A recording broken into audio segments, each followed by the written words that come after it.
Bonjour tout le monde. On est réunis ici ce matin pour parler un peu du roman historique. Ça me fait plaisir de vous accueillir et d'accueillir nos invités. Je dois vous dire que pendant les dernières semaines, ils ont tous vécu avec moi, sans vraiment le savoir. J'ai passé des belles semaines de lecture. Je vous les présente. On va commencer au bout de la table. Monsieur Alain Dubois, bienvenue ici. Bienvenue au Salon du Livre. Et je vous demanderai, là, on a 2 micros, fait que je vais vous demander de vous partager le micro. Pour ceux qui ne connaissent pas M. Dubois, c'est quelqu'un qui a beaucoup de vécu. Pédiatre, il a été médecin humanitaire un peu partout, vice-président de l'Organisation de Médecins sans frontières et bien sûr auteur qu'on apprécie grandement. Il a écrit, bien sûr, sur l'Acadie. On va pouvoir discuter de tout ça avec lui dans quelques instants. Merci d'être avec nous. Juste à ses côtés, Madame Anne-Marie Couturier, qui est née dans la région du Madawaska et qui vit présentement à Trois-Rivières. Elle a écrit, il y a quelques années, vous avez peut-être eu la chance de lire son livre « L'étonnant destin de René Plourde ». Ça a été un roman qui lui a permis de mettre la main sur le prix France Acadie en 2009. Et après ça, elle a décidé d'en faire une trilogie et nous arrive avec le dernier, Flavie Plourde, qui est très attachante, je dois dire. J'ai beaucoup de questions. Merci d'être avec nous. Louise Lacourcière, bonjour. Qui a d'abord été enseignante et qui écrit, et je dois dire qu'elle aussi, il y a peut-être quelques-uns d'entre vous qui ont eu la chance d'assister hier à la conférence sur son roman « L'Amérindienne », très touchant aussi. Merci d'être avec nous ce matin. À ses côtés, on aura la chance de jaser un peu plus demain avec elle aussi. Madame, je vais vous montrer son roman, je l'ai ici. Jocelyne Mallet-Parent, bonjour d'abord, merci d'être là. D'origine acadienne, Jocelyne Mallet-Parent vit aujourd'hui en Gaspésie. C'est un roman, en fait, un récit très touchant qui nous arrive. Vous allez voir que vraiment basculer dans l'enfer. Merci d'être avec nous. Et enfin, à ses côtés, Victorin Malin, bonjour, originaire de Shippagan, carrière d'enseignant, et qui nous arrive avec cette... Je vais vous demander de montrer ça aux gens. Ça vient tout juste de paraître. Évidence des communautés métisses autour de la baie des Chaleurs. Un livre fascinant pour les gens qui sont attachés à l'histoire et on y découvre plein de choses et il y a beaucoup de travail là-dedans, je peux vous dire ça.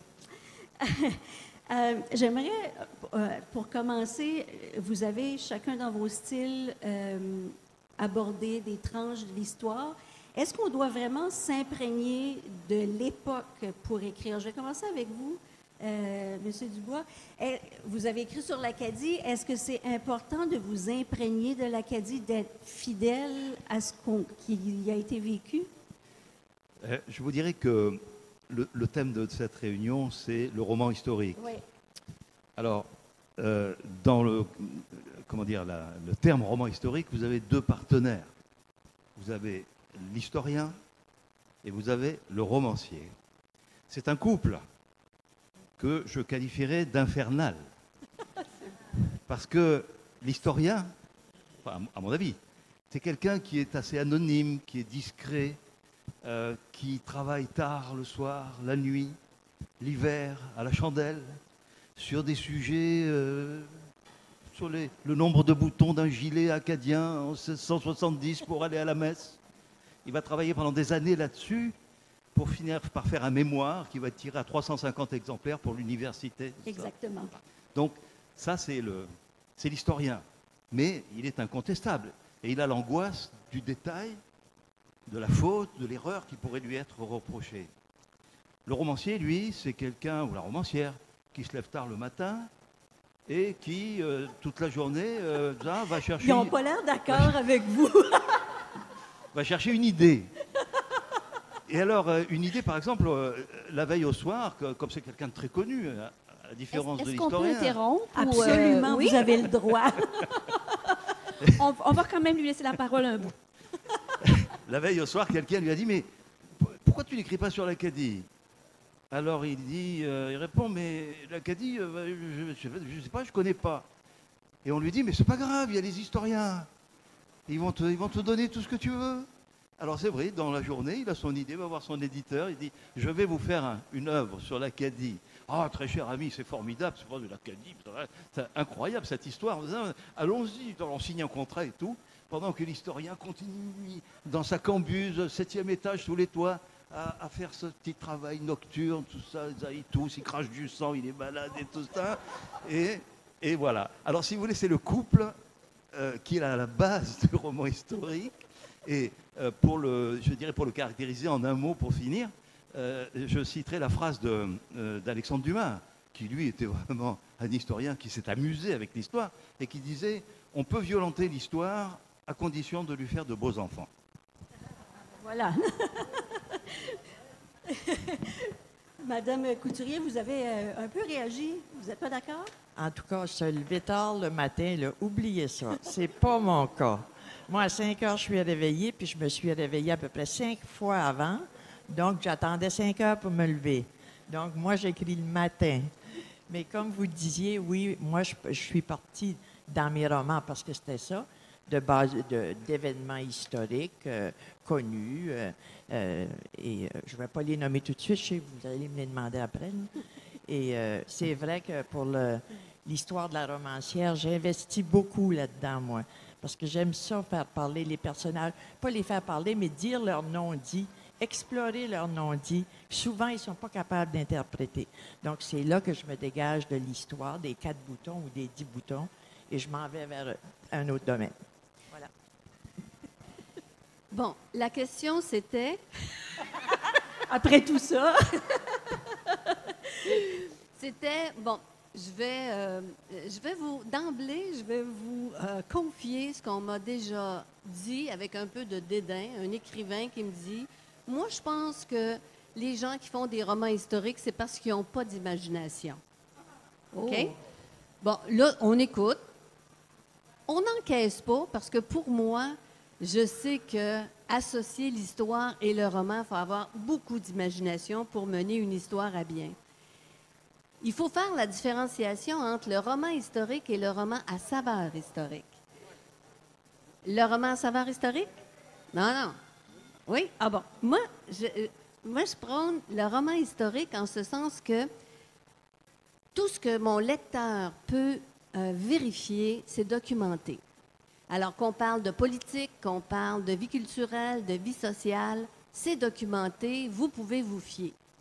Par contre, là où mon imagination peut vraiment se laisser aller, c'est lorsque j'arrive dans le monde de l'émotion.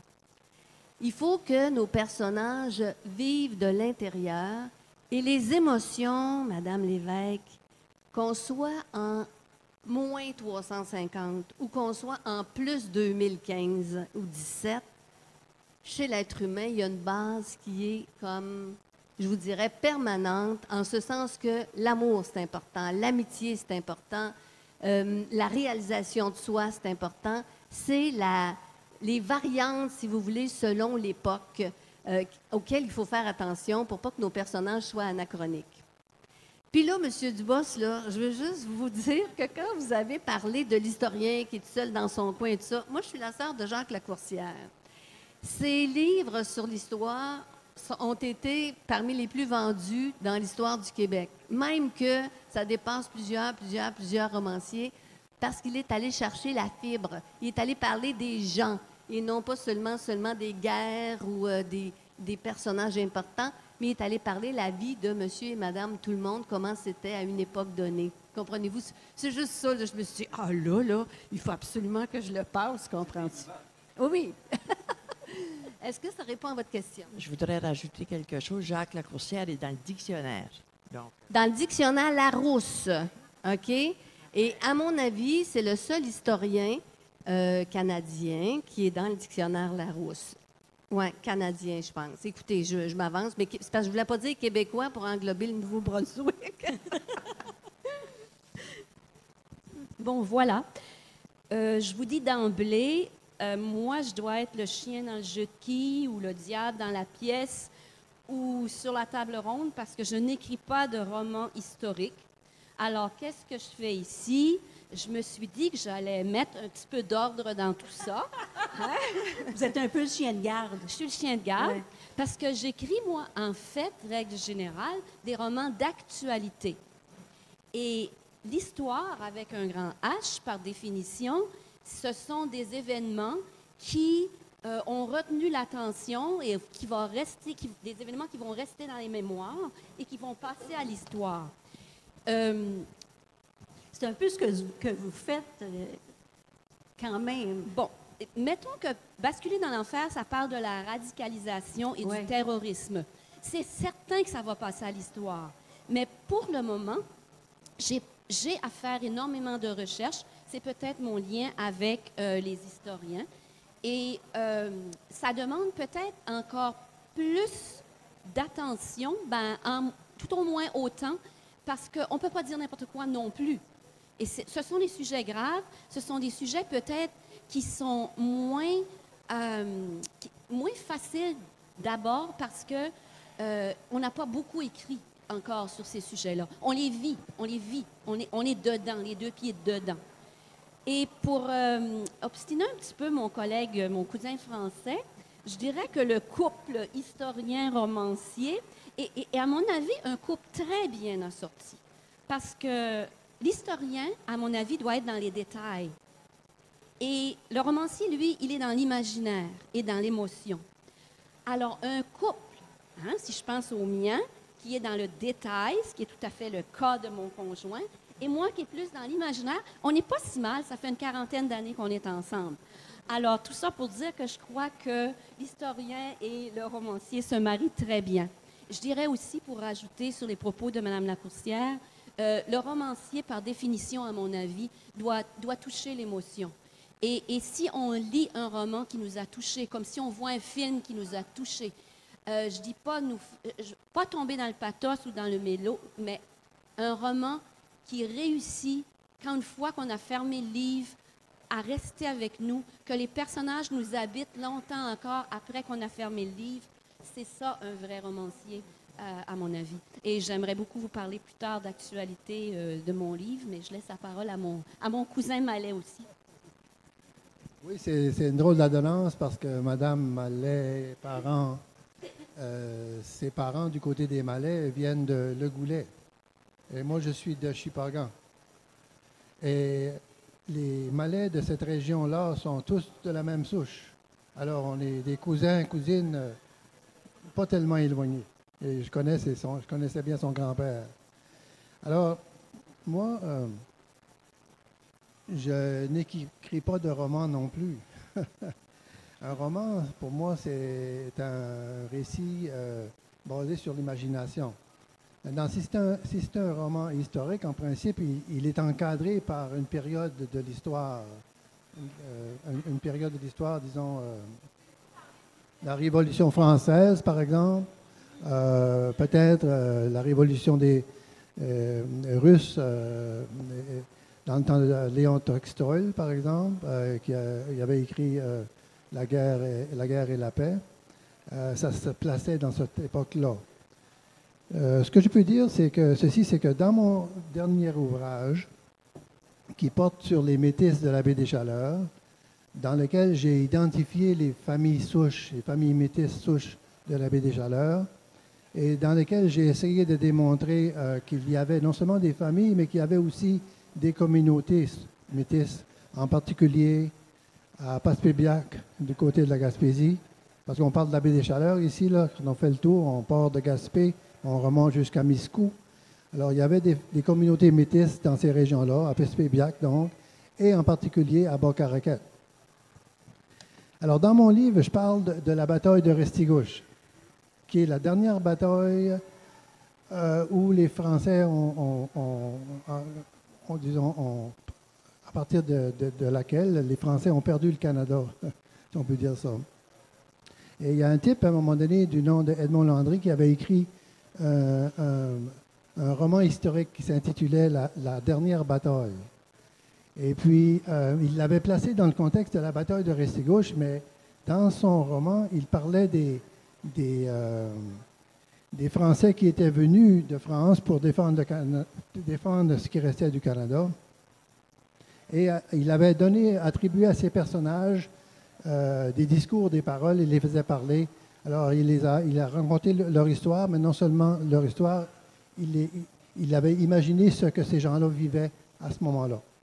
Moi, dans ce que j'ai écrit, ce n'est pas un roman historique, mais je parle de la bataille de Restigouche dans le sens que je décris avec détail les événements et les dates de façon aussi exacte que précise. Et puis, quand je parle, par exemple, des Métis et de leur généalogie, je donne les dates exactes. Alors, ce n'est pas un roman historique, c'est plutôt un livre d'histoire. L'histoire des Métis de la baie des Chaleurs.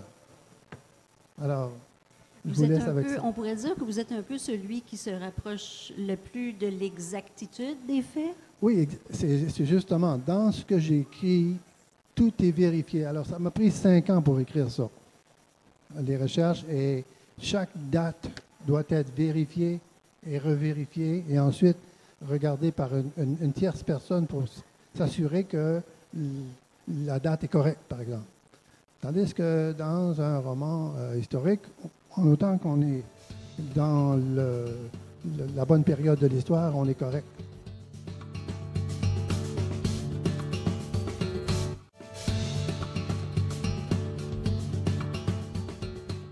J'aimerais savoir qu'est-ce qui a été l'élément déclencheur dans vos vies qui ont fait en sorte que vous avez écrit sur vos styles particuliers.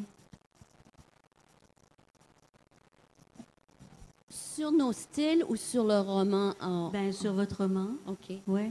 OK. Moi, je crois que le style, on ne le choisit pas. Je pense que c'est lui qui nous choisit. Moi, je n'aurais pas écrit de la poésie. J'ai beaucoup d'admiration pour ceux qui savent dire dans une ligne, 2 lignes, tant de belles choses. Moi, ça m'en prend 300 pages pour dire que les poètes réussissent. Donc, mais il y a une intériorité, je crois, chez le poète que je n'ai pas. Moi, je suis une femme d'action, peut-être le contraire du poète. Pour moi, il faut que ça aille vite. Donc, c'est le style qui s'impose avec ma personnalité. J'écris plus un genre suspense, où le lecteur va être un peu torturé. Je vais le forcer presque à ne pas dormir pour lire le chapitre qui suit. Je confirme. Et c'est le cas ici.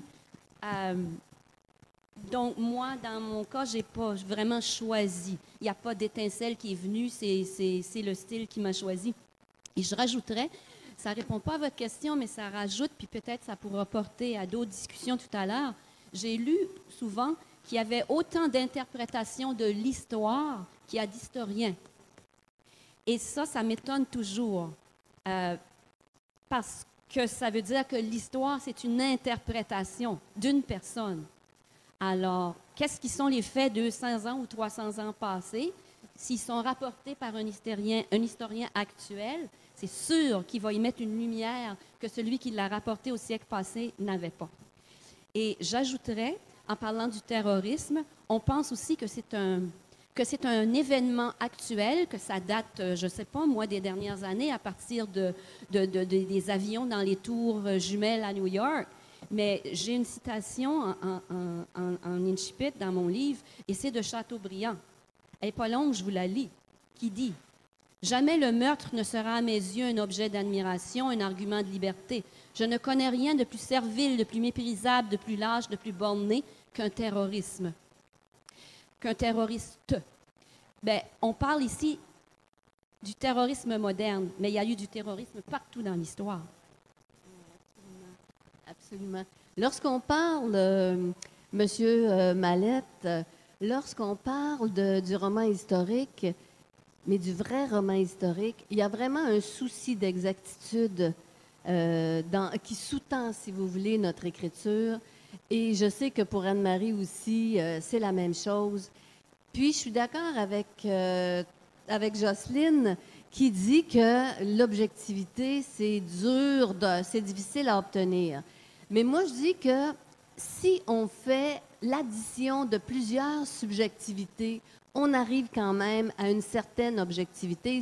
C'est pour ça que nos sources doivent être variées, qu'on doit les comparer et choisir, si vous voulez. Mais encore là, le choix revient à l'écrivain. Donc, encore là, il y a une certaine subjectivité, tu comprends? Mais on parlait de l'élément déclencheur. Je pense que j'aimerais ça, Michel, que vous passiez votre livre de l'Amérindienne à madame qui me le donne, parce que, tu sais, quand on a une image, on dit qu'une image vaut 1000 mots, là. L'élément déclencheur pour moi, pour l'Amérindienne, ça a été un documentaire qui s'appelle L'Empreinte et qui a paru il y a 2 ans. C'est Roy Dupuis qui est l'animateur de ce documentaire-là, dans lequel il va faire une petite enquête un peu partout pour déterminer, ils sont même allés chez les Micmacs, pour déterminer l'influence qu'avaient eue les Amérindiens sur notre culture, surtout sur la culture française. OK? On est comme plus, je vous dirais, perméable aux valeurs des Amérindiens que les Anglais l'ont été, par exemple. Alors, ce documentaire-là était axé sur l'héritage que les Amérindiens nous avaient laissé. Et cet héritage-là s'est imprégné, si vous voulez, jusque dans notre système judiciaire. Des valeurs comme liberté, égalité, fraternité, ça vous fait-tu penser à quelque chose? Semble-t-il que, peut-être que, certains Français auraient pu être drôlement imprégnés, comme nos coureurs des bois, qui auraient pu influencer des décideurs, si vous voulez, français, qui sont retournés en France. Qui a dit tantôt que les Français avaient perdu, les Français ont abandonné le Canada? Je pense que c'est... vous n'êtes pas d'accord avec ça, vous, monsieur? Non? Bon, regarde.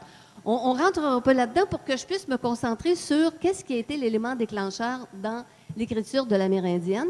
Et moi, j'avais écrit une trilogie qui s'appelle La Saline, dans laquelle j'avais imaginé un personnage, d'accord, Judy O'Shaughnessy, qui va finalement marier un Abénaki, un Amérindien. Et je voulais démontrer comment, pour chacun des peuples, on avait des valeurs de base qu'il a fallu comme marier pour que la bonne entente puisse finalement jaillir, si vous voulez. C'est de la conciliation. Tout à fait. Et la conciliation nous est venue aussi de l'héritage des Amérindiens. Comprenez-vous? Cette idée de faire consensus au lieu d'avoir une autorité pyramidale comme les Anglo-Saxons nous avaient habitués, les Amérindiens nous ont habitués à un consensus. C'est le cercle plutôt que la pyramide qui détermine comme le système d'autorité, si vous voulez, chez les Amérindiens. Donc, ça a été mon élément déclencheur, comment on dit, ce documentaire-là, qui m'a beaucoup touché sur les valeurs des Amérindiens. Ah, Anne-Marie, t'en as un. Bon. Personnellement, moi, ce qui m'a poussé à écrire ma trilogie, c'est d'abord un devoir de mémoire. Mais j'ajoute que c'est un affectueux devoir de mémoire. Parce que dans ma vie, j'ai toujours voulu rendre hommage à ma mère, et en particulier, et à toutes les femmes extraordinaires qui sont passées dans ma vie. Et c'est de cette manière-là que j'avais commencé à écrire un premier roman qui s'appelle « L'étonnant destin de René Claude », parce que c'est l'ancêtre de ma mère, et qui a tourné en une trilogie dont les 2 premiers romans parlaient d'hommes, de défricheurs, pour aboutir à une femme qui est également une pionnière, parce qu'elle a posé un geste singulier dans sa vie, unique, et qui suscite encore l'admiration aujourd'hui. Et elle a même fait la une d'un journal à cette époque-là, 50 ans passés. C'est sorti sur le journal. Je ne vous lis pas, là, mais je vous dis que j'ai l'article et c'est vrai. Donc, on verra plus tard qu'est-ce qu'on fait avec tout ça, là. OK? Merci. Bien, mesdames, je vous rassure, c'était une boutade tout à l'heure, n'est-ce pas? C'était... Il est bien évident que le romancier se doit de ne pas tricher avec l'histoire, même s'il invente, évidemment. Moi, je suis tombé sur l'Acadie par hasard à partir d'une petite œuvre de romancier du terroir français sur ma région, qui est la région d'Aquitaine, et plus précisément la région des Landes, pour ceux qui connaissent, entre Bordeaux et la frontière espagnole. Et donc, je suis tombé sur l'Acadie par hasard, et c'est vrai que j'ai proposé à mon éditrice à l'époque d'écrire sur ça. Et que ce soit sur l'Acadie, sur Louis Riel, puisque j'ai écrit, je crois que je suis le seul écrivain français qui ait prononcé ce nom en France depuis les années 1850, que ce soit sur la révolte des Patriotes, que ce soit sur la Grande Paix de Montréal, c'est-à-dire sur la Louisiane des Acadiens, tous ces ouvrages que j'ai écrits, ces aventures-là sont déjà des romans. L'histoire des Acadiens, je n'ai rien inventé. C'est déjà, je me suis contenté de suivre le fil de l'histoire et de mettre simplement des personnages qui avaient vos noms. Et alors, ma récompense en quelque sorte de ça, ça a été que j'ai reçu des messages de gens qui avaient lu ces romans, où effectivement je racontais, je mettais des dialogues, des phrases dans la bouche de gens que je n'étais absolument pas sûr qu'ils avaient dit ça, mais ils avaient vécu l'aventure. Et des gens m'ont écrit d'ici, disant, vous parlez d'une Marguerite Mélenchon qui est est-ce que vous pensez que ça peut être ma grand-mère? Là, je me suis dit, bon, c'est quand même pas mal ce que j'ai fait. J'étais assez content de ça. Et je crois que c'est ça. La morale de tout ça, c'est que le romancier peut se permettre de s'amuser, de prendre du plaisir avec ça, mais il ne peut pas tricher avec la vérité, avec le fond historique, et il ne peut pas tricher surtout avec l'âme des gens, surtout de ceux qui ne sont plus là. Donc, ceux qui sont là, on peut faire des polémiques. Ceux qui ne sont plus là, c'est pas pareil. Donc, voilà. Je crois qu'il faut cette honnêteté du romancier, moyennant quoi on peut effectivement créer autour de la vraie histoire. Est-ce que je peux rajouter que je crois que le romancier va toujours s'appuyer sur l'histoire pour nourrir ses fictions, jusqu'à un certain point. Je ne sais pas si vous êtes d'accord avec moi. Et à force de vous écouter, ben, je me suis découvert peut-être un roman historique. J'ai écrit mon avant-dernier, Le silence de la Restigouche, où aussi je vais voir mes voisins de la réserve Listigouche à Pointe-à-la-Croix, en face de Carleton. Et je refais revivre tous les batailles autour du saumon, qui devient presque un personnage résilient de notre histoire. Et voilà, j'ai peut-être fait un petit peu tricher dans mon écriture. Justement, dans mon livre ici, j'ai un chapitre, j'ai consacré un chapitre sur quelques familles de la région amérindienne, de la région de Restigouche, des familles qui ont de la parenté avec des familles soi-disant acadiennes aujourd'hui, en particulier les familles Larocque, Kaplan et Vicaire, qui sont des familles connues parmi les Amérindiens, mais dont les ancêtres sont des ancêtres communs et qui ont laissé des descendants parmi les Amérindiens et parmi les Acadiens, en particulier dans la région de la péninsule acadienne. Mais pour moi, l'élément déclencheur, en fait, j'ai écrit un premier livre il y a quelques années qui s'intitulait Les Métis acadiens de la baie des Chaleurs. Et c'était ça l'élément, c'est le résultat de cet élément déclencheur dont je vous parle, c'est que moi, quand j'étais petit garçon à Shippagan, j'avais une dizaine d'années, les gens disaient les Malais, ce sont des descendants des sauvages. Ça avait resté avec moi. Et puis, au cours de ma carrière, j'avais peu de temps pour travailler ça, mais j'ai fait un peu de généalogie. C'est juste à la fin de ma carrière que j'ai commencé à écrire ce que j'avais retrouvé. Et j'ai commencé à rechercher en notre amour la famille Malais, d'où c'est que ça venait. Évidemment, ça venait de la France, mais pour m'apercevoir que un petit peu, quand ces gens-là sont venus en Gaspésie, ils ont épousé des Amérindiennes.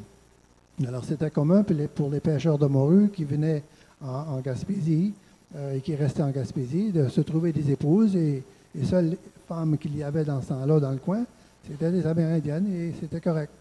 Et ils ont donc laissé une progéniture métisse. Et donc, c'est ça qui avait été l'élément déclencheur de retrouver moi-même ma généalogie là-dedans. Et par la suite, quand j'ai eu terminé ce livre-là, au niveau du Canada, il y a eu beaucoup de discussions, ou il y avait beaucoup de discussions à propos des Métis. Et justement, l'an dernier, le gouvernement du Canada a reconnu que, et la jurisprudence a reconnu que les Métis du Canada étaient à part entière des Amérindiens. Excepté qu'ils ont mis un alinéa là-dessus, une clause qui disait, oui, c'est vrai, mais pour être reconnu comme métis, il faut être capable de démontrer d'avoir appartenu à une communauté métisse. Et puis, dans l'Est du Canada, selon eux, il n'y en a jamais eu. Alors, ça a été l'élément déclencheur pour le deuxième livre, de démontrer qu'effectivement, c'est pas vrai ce que ces gens-là disaient, il y avait des communautés métisses.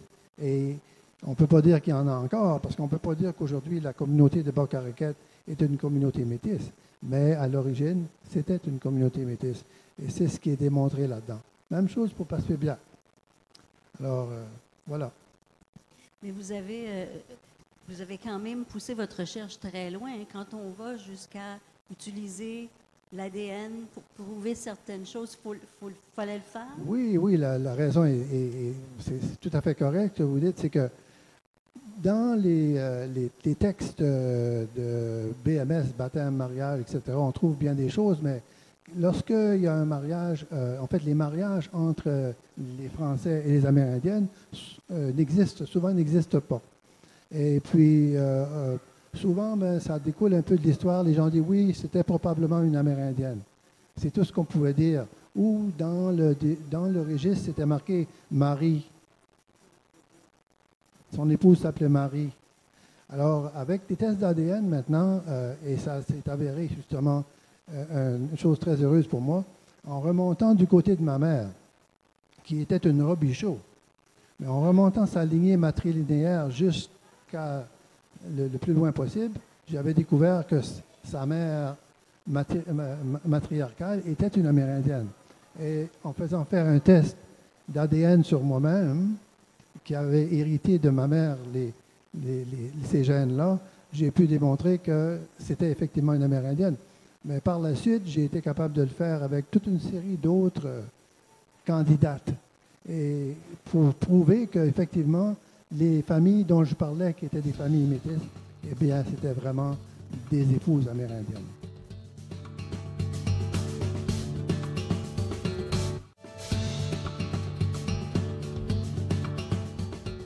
Vous l'avez dit, c'est pas un roman, c'est un peu une recherche.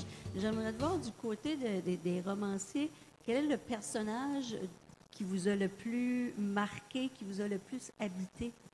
Dans nos romans? Oui. Dans notre dernier roman. OK. Ici, j'ai vraiment osé quelque chose. Quand tu écris un roman, en règle générale, tu as un narrateur et un personnage principal autour duquel orbitent des personnages secondaires qui font avancer l'action, bien sûr. Et j'avais lu qu'il fallait être un romancier passablement compétent pour réussir à avoir plusieurs narrateurs ou plusieurs personnages principaux.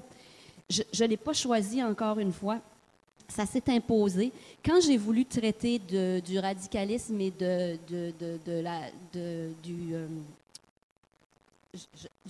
radicalisation, en fait, j'ai eu un souci extrêmement grand de ne pas poser, de ne pas écrire à partir de mes propres valeurs, de nord-américaine, d'occidentale. J'ai voulu essayer de voir tous les côtés de la médaille. Et c'est là que, du coup, j'ai choisi 3 familles distinctes. Une famille canadienne-française, née ici, une fille qui va se radicaliser, une jeune de 17-18 ans, sa mère, parce que je parle beaucoup des 3 mères ici. J'ai choisi une famille d'immigrants ou d'immigrés, une famille algérienne qui est venue au Canada pour fuir la guerre en Algérie, dont le fils Tariq est de la 2e génération Et lui, il subit peut-être la discrimination d'être un étranger chez nous et qui essaye de devenir un bon citoyen, mais qui a ses frustrations. Et j'ai choisi, pour être sûr de faire le tour, une famille qui vit de l'autre côté, en Syrie probablement ou en Irak, avec sa mère aussi, qui lui n'a pas choisi la radicalisation, c'est la radicalisation qui l'a choisi, parce qu'on l'a ciblé, ce jeune, pour devenir un poseur de bombes. Alors, mes 3 familles ont fait en sorte que je ne pouvais pas avoir qu'un seul personnage principal. Je me trouve avec 3 jeunes et 3 mères qui ne voient rien venir. Alors, du coup, je me trouve avec 6 personnages principaux. Et là, j'ai pensé, est-ce que je vais me démêler là-dedans ou est-ce que je vais me mêler comme il faut? Et c'est là que j'ai décidé d'écrire de petits chapitres qui courent d'un personnage à l'autre, comme ça, d'un chapitre à l'autre. Et ça a donné que mon éditeur l'a qualifié d'un thriller des plus actuels, mettant en scène 3 familles ordinaires qui sont devenues, malgré elles, des victimes du terrorisme. Alors, j'ai un peu osé d'avoir tous ces personnages-là, en souhaitant que, d'après les commentaires, je crois que le lecteur ne s'est pas trop perdu. Et je vous dis, parce que je suis un petit peu moi-même renversée de ceci, j'ai eu des entrevues à l'international sur ce livre, et je ne suis pas un auteur international.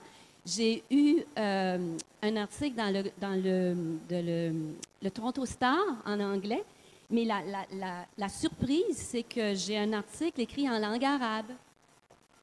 Alors, du coup, ça m'arrive de mon éditeur, un article écrit en arabe, je ne comprends absolument rien, ni queue ni tête. Est-ce que c'est bon, est-ce que c'est mauvais? Est-ce qu'ils m'ont complètement démoli? Est-ce que j'ai réussi à faire quelque chose de crédible pour un arabe?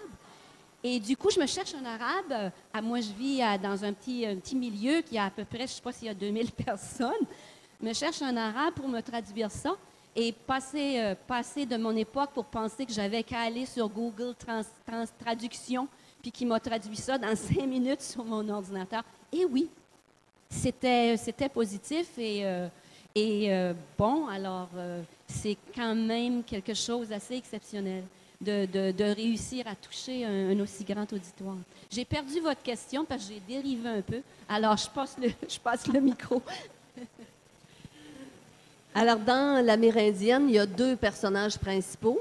Il y a Judy, qui est une blanche, mais qui va devenir amérindienne, si vous voulez, par alliance. Et il y a l'Abénaki, qui s'appelle Simon.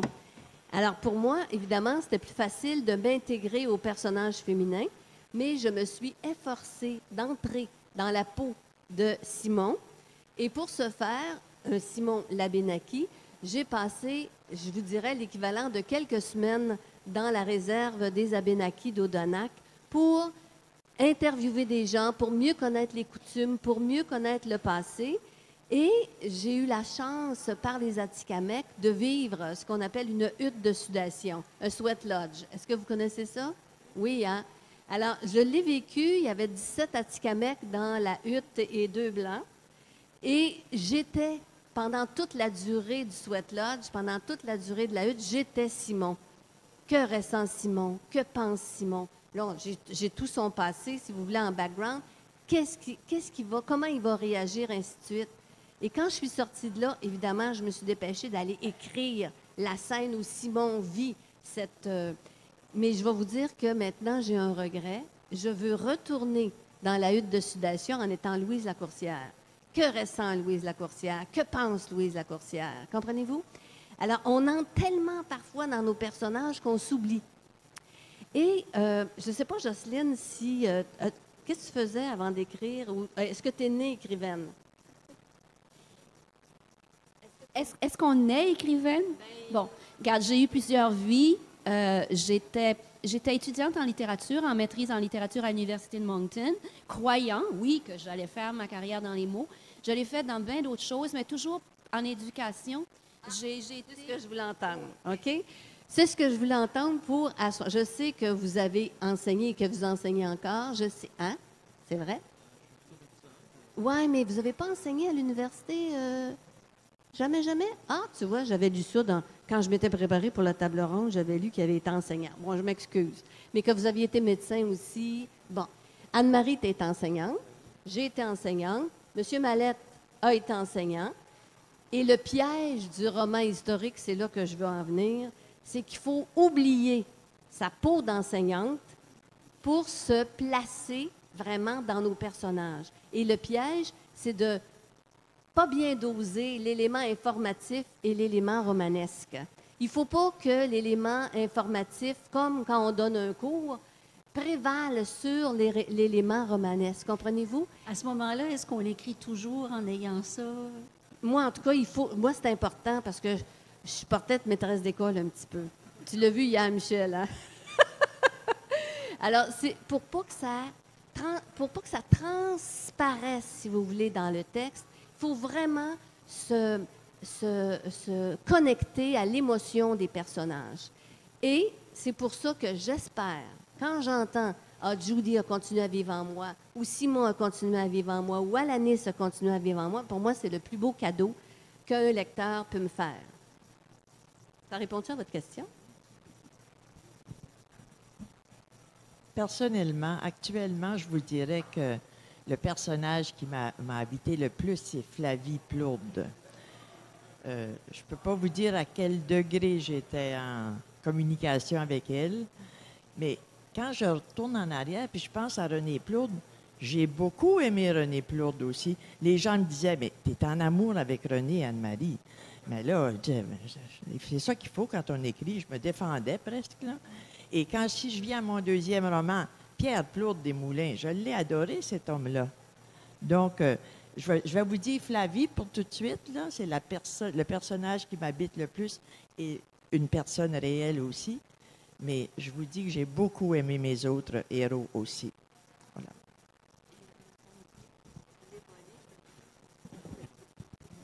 Alors, écoutez, en vous écoutant, je me rends compte qu'au fond, le personnage principal, mon personnage principal, à travers toute cette saga d'Amérique du Nord, d'Amérique française, en fait, mon personnage principal, c'est l'histoire de France. Je reviens à l'historien, parce que j'ai plein de personnages dans mes romans.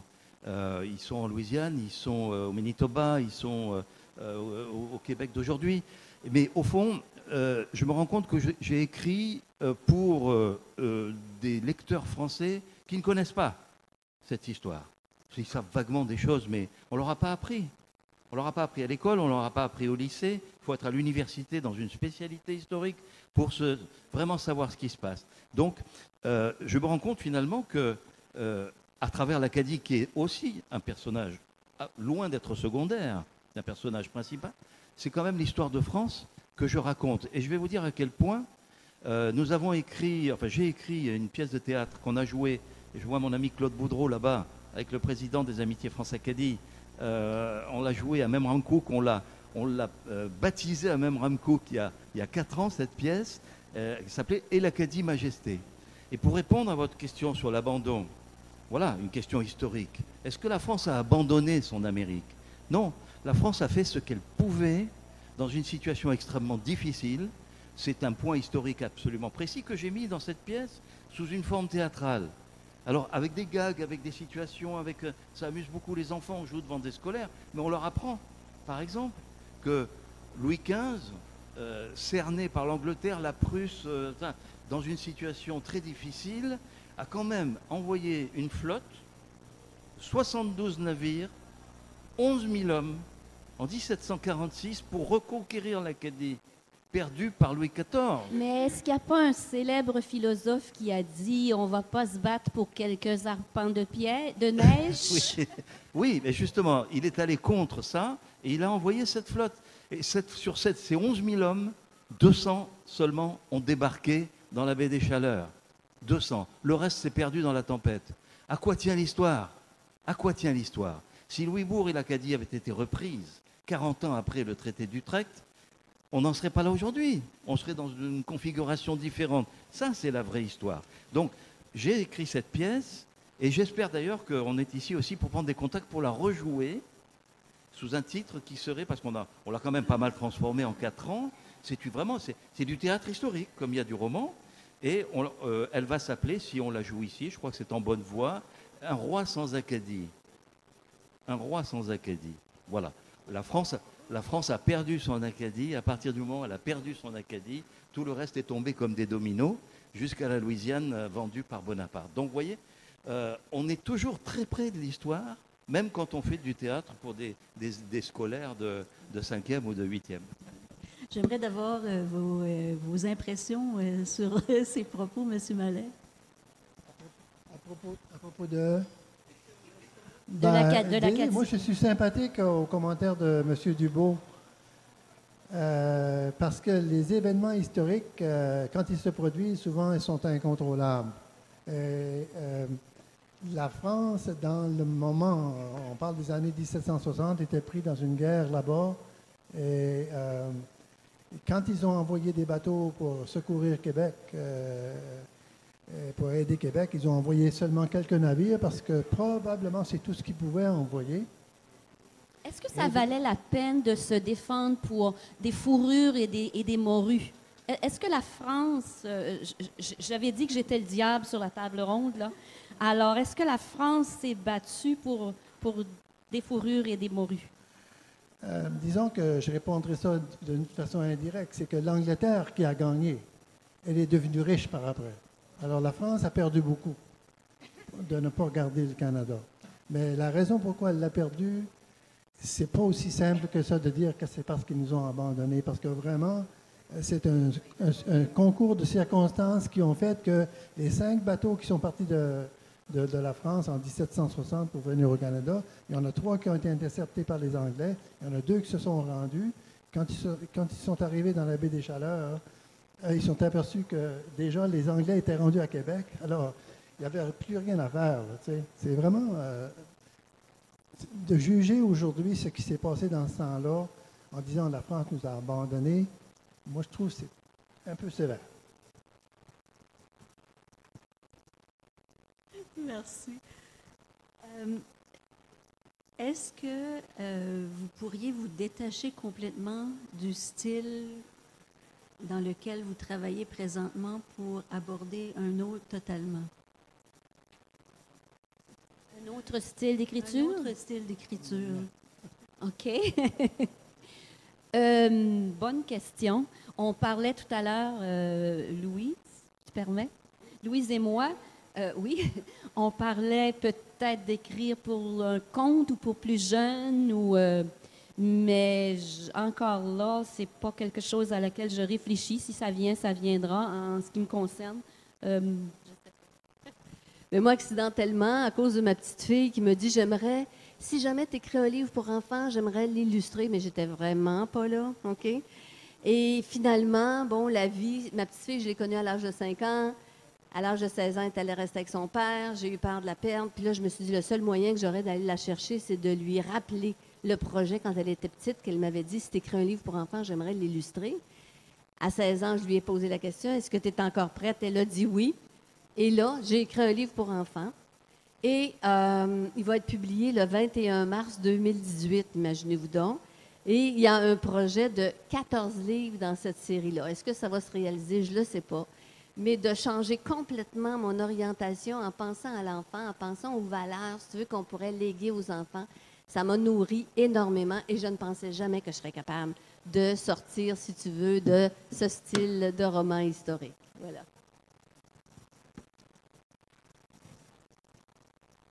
Personnellement, si je peux me sortir du roman à saveur historique pour aller vers autre chose, je crois que oui, parce que quand j'ai commencé à écrire, j'écrivais de la fiction pure et simple. Donc, je pense que je pourrais revenir à ça aussi. Voilà. Eh bien, écoutez, pour l'instant, je suis un petit peu en repos sur le plan de l'écriture. Hein. On s'occupe de cette pièce de théâtre. Je pense que, j'en écris une autre. En fait, je suis en train d'en écrire une autre qui serait plutôt sur la création du Canada, c'est-à-dire sur des personnages qui seraient plutôt dans le style Frontenac, l'évêque Laval, Jeanne Mance, toute cette saga de la fondation du Canada. Et puis sinon, concernant ma région française, là, ce serait plutôt un polar. Un polar à la fois rural, un peu dans des milieux de la politique française. Il y a beaucoup à écrire. Est-ce qu'il y a un lien, M. Dubois, entre ce que vous écrivez sur l'Acadie et ce que vous écrivez sur votre patelin? Oui, bien sûr. Je pense que si je traite de pays comme ici, pour moi, dans mon esprit, ce sont des terroirs français. Exactement comme il y avait la Provence, l'Aquitaine, la Bretagne, il y avait quelque part la Nouvelle-France qui était faite du Canada, de l'Acadie et de la Louisiane. Donc voilà, et quand je fais des causeries, enfin je n'enseigne pas, mais je fais assez souvent des causeries en France, et je dis aux gens, vous savez, au moment de la Grande Paix de Montréal, en juillet 1701, le plus grand fleuve de France, c'est pas la Loire, c'est le Mississippi.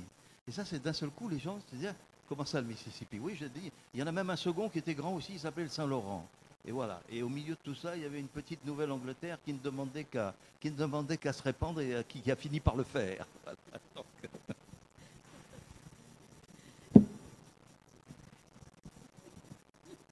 Madame Couturier, je voulais qu'on revienne sur cet article de journaux que vous avez en votre possession, qu'on a montré tantôt. J'aimerais que vous nous en parlez un peu.